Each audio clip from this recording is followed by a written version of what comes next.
Question number 1। प्रतिकूल बाजारू समय के दौरान एक रेडीमेड कपड़ा विक्रेता द्वारा 2% छूट की घोषणा की जाती है। यदि एक पैंट का अंकित मूल्य मतलब मार्क प्राइस 750 है तो ग्राहक को इसकी कितनी कीमत होगी। तो देखो 750 का 2% 2/100, 75 टू द 150 बाय 10 मतलब कि 15 रुपीज़ का डिस्काउंट मिल रहा है तो 750 minus 15 735 is the right answer. Question number 2। Hemant ने 50,000 मूल्य वाला एक सोफ़ा सेट खरीदा। उसे 40% की एक छूट और उसके बाद 20% और 5% की दो क्रमागत मतलब कॉन्टीन्यूस डिस्काउंट उसे मिल रहा है। पहले 40% का, फिर 20% का, फिर 5% का। 50,000 हमारा सोफ़ा सेट था, उस पर पहले 40% का डिस्काउंट मिल गया। हमने वैल्यू कितनी पे करी 60%, राइट। फिर अब ये जो वैल्यू है इसके ऊपर फिर 20% का डिस्काउंट मिल गया, इस वैल्यू का फिर 80% पे करेंगे। मतलब हमें वैल्यू इतनी पे करनी थी लेकिन हमें 20% डिस्काउंट और मिल गया। अब ये जो पूरी वैल्यू है इस पर फिर से 5% का डिस्काउंट मिल गया तो इफ़ेक्टिवली हम कितना पे करेंगे इस वैल्यू का 95%, राइट। अब 0 से 0 काटने का काम करते हैं। 2 0 से 2 0 कट गई, ये 2 0 से ये 2 0 कट गई। अब ये हो गया आंसर। अब इसको मल्टीप्लाई करते हैं। देखो 6 5 ज़ा 30 इंटू में 8 इंटू में 95। 95 को ऐसे लिख सकते हो 5 इंटू 19 तो 8 5 ज़ा 40 40 इंटू ये वाला 30 इंटू 19 4 3 ज़ा 12 साथ में ये 2 0 इंटू में 19 19 12 ज़ा देखो 19 10 ज़ा 190 19 2 ज़ा 38 बस ये हो गया 8 9 और 3 12 का 1 2 2 8 और साथ में ये 2 0 बस this is the right answer. Check भी कर लेते हैं। Question number 3। ₹24,000 के लिए मतलब 24,000 के लिए त्रैमासिक रूप से चक्रवृद्धि होने वाली 20% वार्षिक चक्रवृद्धि ब्याज दर पर 9 महीने का ब्याज कितना होगा। तो देखो त्रैमासिक मतलब क्वार्टरली, एक साल में कितनी बारी आपको इंटरेस्ट मिलेगा 4 बारी। 4 बारी मिलेगा तो रेट ऑफ इंटरेस्ट हो जाएगा, क्योंकि ये 20% पर एनम है, 20% पर एनम है तो रेट ऑफ इंटरेस्ट एक बारी के लिए कितना हो जाएगा 20/5%। मतलब कि सॉरी 5% नहीं, 4 बारी मिलेगा तो 20/4%। तो रेट ऑफ इंटरेस्ट हो जाएगा 5%। और टाइम कितना है 9 महीने में कितनी बारी इंटरेस्ट मिल जाएगा 3 बारी। आपको पता भी चल रहा है 3 3 3 करके 3 बारी। तो टाइम हो जाएगा, ये पहले तो इसको ईयर्स में चेंज कर दो, इनटू में 4, बस ऐसे भी निकाल सकते हैं। 3 टाइम्स कितनी बारी इंटरेस्ट मिलेगा 3 टाइम। देखो 5% हमारा रेट ऑफ इंटरेस्ट है और कितनी बारी मिलेगा 3 बारी। तो उन्होंने पूछे हमारा इंटरेस्ट कितना होगा 5% मतलब 1/20। अब बात समझ आ रही है। अगर 20 रुपये हमने इन्वेस्ट करे हैं तो उसमें एक साल में कितना इंटरेस्ट मिल रहा है 1 रुपये। इसका मतलब अमाउंट कितना हो गया 21 और प्रिंसिपल कितना है 20। इसका मतलब 20 रुपये इन्वेस्ट करें तो एक साल में कितना अमाउंट हो जा रहा है वो 21 इंटू 21/20 कर दूंगी। तो इसका मतलब अगर मैंने 400 रुपये इन्वेस्ट करे हैं तो एक साल में अमाउंट हो जाएगा 21 इंटू 21 कितना होता है 441, राइट। अगर इसमें मैं 21/20 कर दूंगी तो अब मुझे 3 साल का पता चल जाएगा। और ये क्या है कंपाउंडेड एनुअली मतलब कंपाउंड इंटरेस्ट के हिसाब से बता रहा है। अगर 21, अब हमें इसमें क्यूब्स लर्न होने चाहिए। 21 का क्यूब कितना होता है 9261, 20 का क्यूब 8000। अगर मैंने 8000 रुपीज़ इन्वेस्ट करे हैं तो मुझे 9261 रुपीज़ मिल जाएंगे 9261। इसका मतलब इंटरेस्ट कितना है कंपाउंड इंटरेस्ट कितना है 1261 कंपाउंड इंटरेस्ट है और प्रिंसिपल है 8000। लेकिन यहाँ पे प्रिंसिपल मेरा कितना है 24,000 इंटू 3 कर दूँ तो इसको भी 3 से मल्टीप्लाई करना पड़ेगा। सिंपल 3 1 3 6 3 18 का 1 3 2 6 7 3 1 3 3783 3783 इज़ द राइट आंसर। तो this one is the right answer. आया समझ ही कैसे करा हमने। सिंपल देखा 5% हमारा रेट ऑफ इंटरेस्ट है एक क्वार्टर के लिए और कितनी बारी इंटरेस्ट मिल रहा है हमें 3 बारी। तो बस 1/5% मतलब 1/20 मतलब कि 21/20 हो गया। अगर प्रिंसिपल 20 है तो अमाउंट हो गया 21। तो 3 बारी में देखा अगर 8000 इन्वेस्ट कर रहे हैं तो 9261 का अमाउंट हो रहा है, तो सिंपल कंपाउंड इंटरेस्ट कितने हैं 1261 बस हमारा। लेकिन हमने इन्वेस्ट 8000 नहीं 24000 किया था, तो 8 × 3 होता है 24, तो बस दोनों को 3 से मल्टीप्लाई कर दिया। क्वेश्चन नंबर 4, A/B दिया है, B/C दिया है, A/B/C देना है। इसका मतलब हमें इसमें B दोनों तरफ सेम करना है, तो हमारा A/B/C आ जाएगा। तो पहले तो यही देख लेते हैं।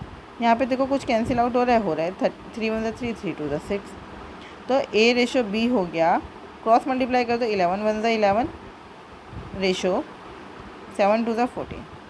फिर B/C है, इसमें कुछ कैंसिल आउट हो रहा है, हाँ हो रहा है 3 1 3 3 5 15, क्रॉस मल्टीप्लाई कर दो 5 2 10 रेशो 13 1 30। अब भाई ये 14 है ये 10 है, तो इन दोनों का एलसीएम कितना होगा 70।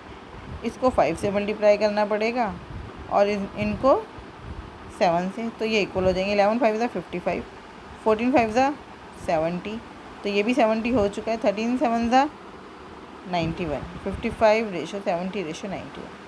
क्वेश्चन नंबर 5, A, B और C एक साझेदारी में, साझेदारी मतलब पार्टनरशिप में प्रवेश करते हैं। A शुरुआत में कुछ राशि निवेश करता है, B 6 महीने के बाद राशि का 2 गुना निवेश करता है और C 8 महीने के बाद राशि का 3 गुना निवेश करता है। यदि वार्षिक लाभ 18,000 है, तो देखो प्रॉफिट दे रखा है हमें, A का हमें शेयर बताना है, A का हिस्सा बताना है। एक बात का ध्यान रखो हमेशा, जो प्रॉफिट का रेशो होता है वो किस पे डिपेंड करता है, अमाउंट इन्वेस्टेड इनटू में टाइम, कितने समय के लिए अमाउंट इन्वेस्ट हुआ है उस पर डिपेंड करता है। तो हम मान लेते हैं ए ने X रुपीज़ इन्वेस्ट करे थे, ए इन्वेस्टेड X रुपीज़ कितने महीने के लिए, ए ने सबसे पहले इन्वेस्ट करे 12 महीने के लिए। फिर बी आया, बी ने 2 टाइम्स इन्वेस्ट करा और कितने महीने के लिए, 6 महीने बाद आया, तो ये पूरा 1 साल का प्रॉफिट है, वार्षिक लाभ है। 1 साल में से 6 महीने के बाद आया, तो उसने कितने महीने के लिए इन्वेस्ट करा, 6 महीने के लिए। फिर सी आया, सी 8 महीने बाद आया, तो उसने इन्वेस्ट कितने महीने के लिए किया, सिर्फ 4 महीने के लिए, और 3 गुना निवेश मतलब 3 टाइम्स 3x इंटू में 4, x से x सब में कैंसिल हो गया, तो ये हो गया 12 रेशो 4 3 12, मतलब ये 1:1:1 है, राइट। 1:1:1 है, मतलब बिल्कुल इक्वल प्रॉफिट शेयर हो रहा है। 18,000 का 1/3, तीनों का हिस्सा बराबर है, 6,000 is the right answer. Question number 6, एक ठोस गोले की त्रिज्या 10% कम करने पर गोले से निकले पदार्थ का उपयोग दूसरा गोला बनाने के लिए किया जाता है। नए गोले का आयतन घटे हुए गोले का आयतन का डैश टाइम्स है ना, कितना गुना है। देखो 10% मतलब 1/10। अगर पहले मतलब स्टार्टिंग में अगर स्फेयर, गोला मतलब स्फेयर की रेडियस 10 थी, तो अब कितनी हो गई 9, 10% कम कर दी। अब इन दोनों की वॉल्यूम का रेशो निकालो। देखो वॉल्यूम क्या होता है 4/3 πr³, पहले R1 है फिर R2 है, 4/3 πr² का क्यूब, 4/3 पाई से 4/3 पाई कट जाएगा, मतलब जो वॉल्यूम है वो रेडियस के क्यूब पर डिपेंड करती है। तो अब जो आपका वॉल्यूम है वो हो गया 9 का क्यूब, वॉल्यूम का रेशो निकाल रहे हैं हम, ये V1 ये V2 है ना, हमें पता चल गया सिर्फ वो रेडियस के क्यूब पर डिपेंड कर रही है, और ये 10 का क्यूब, मतलब ये हो गया 729, ये हो गया 1000। पहले वॉल्यूम अगर 1000 थी तो कुछ पार्ट निकालने के बाद वॉल्यूम रह गई 729। अब जो पार्ट निकाला है वो कितना है, कितनी है उसकी वॉल्यूम, 1000 में से 729 माइनस कर दो, 10 - 9 1, 9 - 2 7, और 9 - 7 2, 271 है ना। तो इसका मतलब जो पार्ट निकाला है उसकी वॉल्यूम है 271। तो हमें बोला नए गोले का आयतन, ये नए गोले का आयतन है, वॉल्यूम ऑफ न्यू स्फीयर 271, और घटे हुए गोले का आयतन मतलब ये, इन दोनों का रेशो निकालना है, या कितना टाइम से, मतलब वही 271/729 की वैल्यू क्या आएगी वो बताना है। अब इस क्वेश्चन को बहुत ध्यान से देखो, अगर हमें ऑप्शन, यहाँ पे तो आंसर दिख रहा है, ऑप्शन नहीं था मेरे पास इसको छुपाने का, तो देखो 271/729 आपको दिख रहा है, 729 का हाफ कितना होगा, इसको 700 ले लो, 700 का हाफ 350, 350 का हाफ 175। हाफ हाफ करा तो मतलब 0. ये सारी परसेंटेज हो गए ना। 0.11 का मतलब कितना है 11%, 0.41 मतलब 41%। तो हमें ये बताना है 271 729 का कितना परसेंट है, राइट। तो अब देखो 729 का 25% तो लगभग 175 के से हल्की सी बड़ी वैल्यू आएगी, कम नहीं आएगी। तो ये आंसर 0.11 तो हो ही नहीं सकता। अब हम देख लेते हैं ये कितना परसेंट है। अब देखो 729 का आप 40% निकाल लो, मतलब कि 40% कितना हो गया 4/10। 4 से मल्टीप्लाई कर दो, 729 को 4 से मल्टीप्लाई कर देते हैं। 73 को कर दो मल्टीप्लाई, एक ही बात है, ज़्यादा तो फ़र्क पड़ेगा नहीं, हमें आंसर इजीली पता चल जाएगा। 730 इंटू में 4/10 कितना हो गया 4 3 12 का 1, 7 4 28 और 1 29, 292। तो ये है 271, मतलब कि ये 40% के आसपास नहीं है, है ना। 292 माइनस 4 और कर दो भाई, ये हो गया 288। तो ये भाई 271 है और ये 288 आ रहा है मल्टीप्लाई करके 729 को 4 से। तो इसका मतलब ये आंसर तो नहीं है। अब आंसर या तो 33 है या 37 है, हम देख लेते हैं कितना आंसर होगा। तो हम क्या करेंगे, अब 35 निकाल लेते हैं। 729 का 35% निकाल लेते हैं। अगर वैल्यू इससे कम आई तो ये आंसर, अगर वैल्यू इससे ज़्यादा आई तो ये आंसर। तो पहले 729 का 30% निकाल लेते हैं। 729 इंटू 30, ये हो गया 9 3 27 का 2 यहाँ 3 2 6 7 8 7 7 3 21 22 23।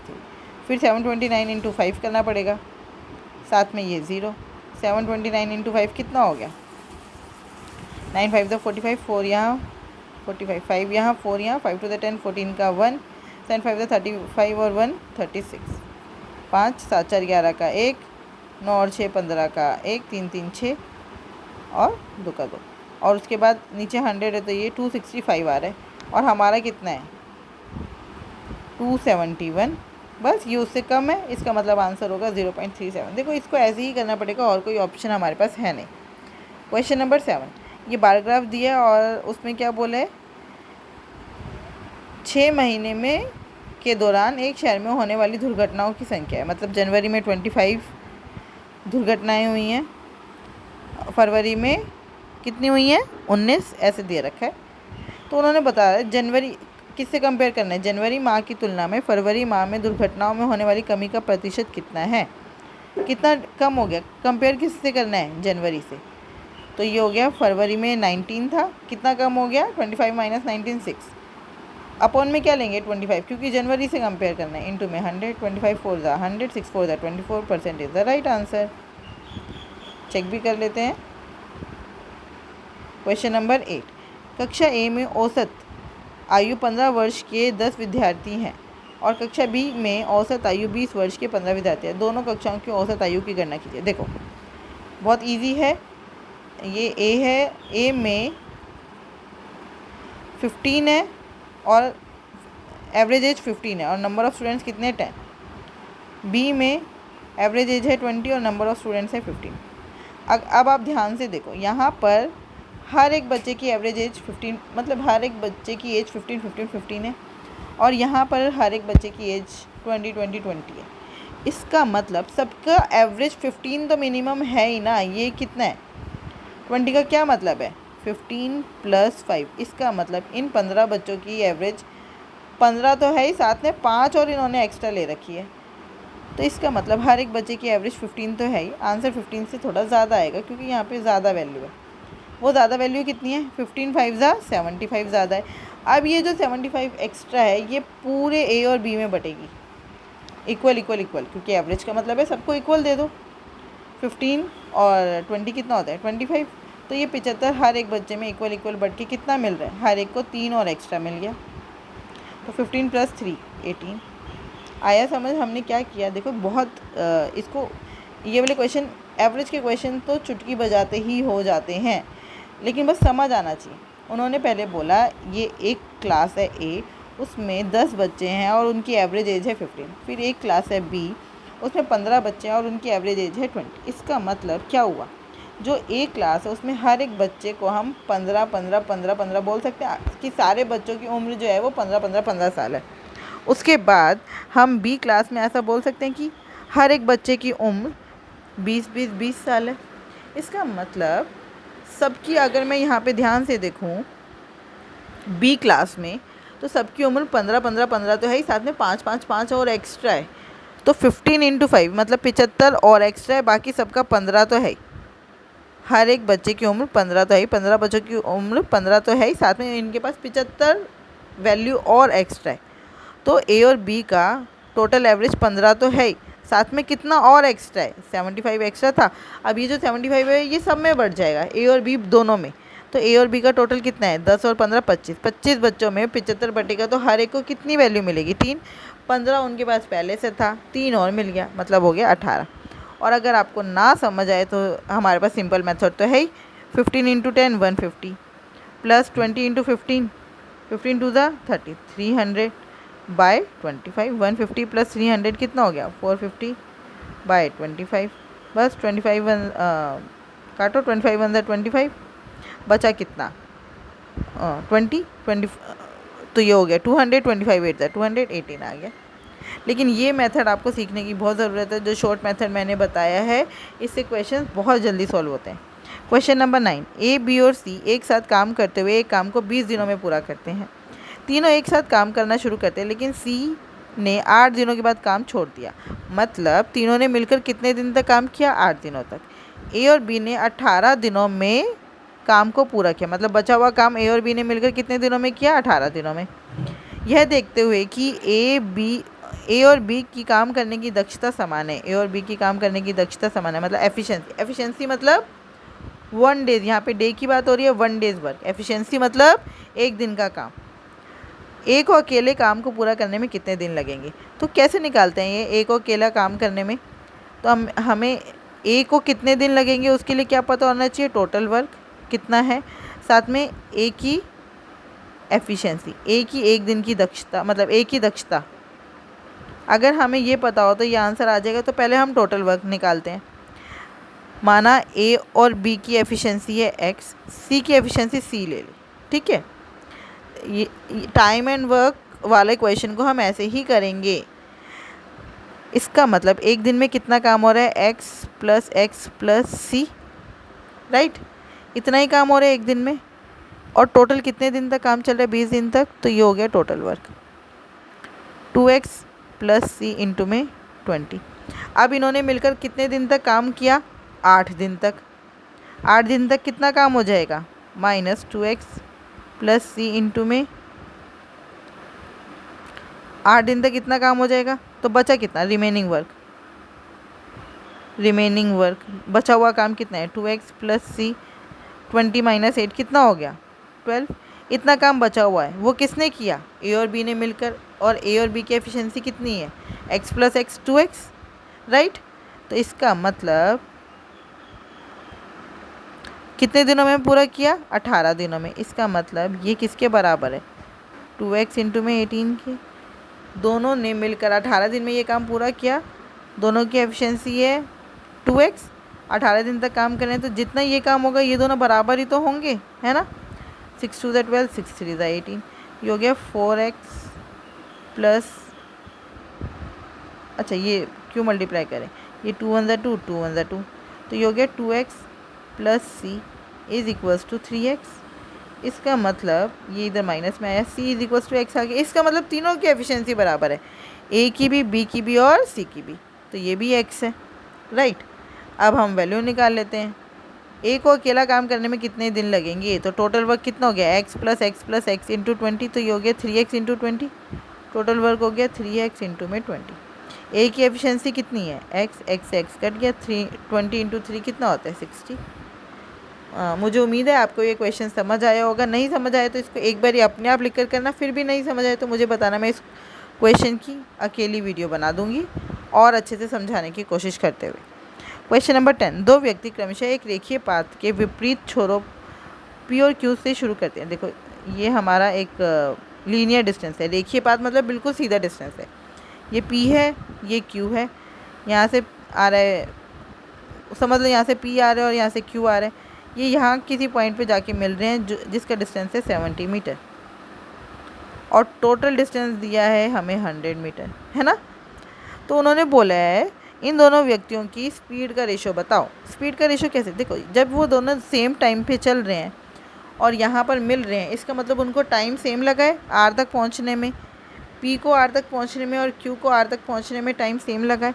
अगर टाइम सेम है तो जो डिस्टेंस का रेशो होता है वही स्पीड का रेशो होता है। तो डिस्टेंस का रेशो कितना है, 70 रेशो, ये कितना बचा 30, तो ये स्पीड का भी रेशो है बस 7:3। 7:3 is the right answer. I hope आपको ये बहुत अच्छे से समझ आए होंगे। फिर भी अगर कोई डाउट है तो आप मुझसे कनेक्ट कर सकते हैं @maths PS1 टेलीग्राम चैनल है, ये हमारा डाउट ग्रुप है, इस पर आप अपने डाउट्स भी पूछ सकते हैं। Thank you, keep learning, keep practising.